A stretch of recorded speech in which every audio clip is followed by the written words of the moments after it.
ఈ రోజు డిన్నర్కి ఫ్రెండ్స్తో పాటు కలిసి హైదరాబాద్ కెఫే అనే ఒక రెస్టారెంట్కి వెళ్తున్నాము. బేబీని మాత్రం చక్కగా ఇట్లా స్ట్రోలర్లో తీసుకెళ్లొచ్చు. ఈ కంట్రీస్లో ఇదే మంచి ఫ్లెక్సిబుల్ అని అనుకోవచ్చు. లోపలికి వెళ్ళగానే ఒక కార్నర్ సీట్ చూసుకొని కూర్చున్నాము. మన సీట్ పక్కనే స్ట్రోలర్ని ఇట్లా స్టాండ్ చేసుకున్నాము. చక్కగా బేబీ అందులోనే ఉండిపోతాడు. వెళ్ళగానే మామ్ డ్యూటీ స్టార్ట్ అయిపోయింది. చక్కగా బేబీకి ఫీడ్ చేసేస్తే కొంచెం వాడు పీస్ఫుల్గా ఉంటాడు. మాకు కూడా కొంచెం తినడానికి టైం ఇస్తాడు అని నేను ఇంకొక ఫ్రెండ్ మాత్రమే మటన్ తింటాము. సో మటన్ సూప్ ఆర్డర్ చేసుకున్నాము. బాగుంది.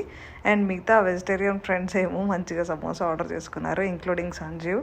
తర్వాత వెజిటేరియన్ వాళ్ళ కోసం ఒక పన్నీర్ బిర్యానీ అండ్ చికెన్ బిర్యానీ ఒకటి అండ్ మటన్ బిర్యానీ ఒకటి ఆర్డర్ చేసాము. అంబియన్స్ ఎంత సూపర్ ఉందో అండ్ డిషెస్ ఎంత సూపర్ ఉన్నాయో అండ్ టేస్ట్ కూడా అదిరిపోయింది. చాలా అంటే చాలా బాగుంది. ఇక్కడ గాజు గ్లాస్ లో చాయ్ చూడగానే ఇండియన్ వైబ్స్ వచ్చేసినాయి. నేను తప్ప మిగతా అందరూ చాయ్ ఆర్డర్ చేసేసుకున్నారు. నేను ఖాళీగా ఉంటాం ఎందుకని చెప్పేసి అని ఒక కోక్ వేసేసాను. ఇది ఫస్ట్ టైం అనమాట ఆఫ్టర్ మెనీ ఇయర్స్ నేను కోక్ తాగడం. లాస్ట్ లో ఒక డిజర్ట్ తినేసాము అండ్ మిగిలిపోయిన ఫుడ్ ను మాత్రం మంచిగా బాక్స్ లో పెట్టుకొని ఇంటికి తీసుకొచ్చేసాము.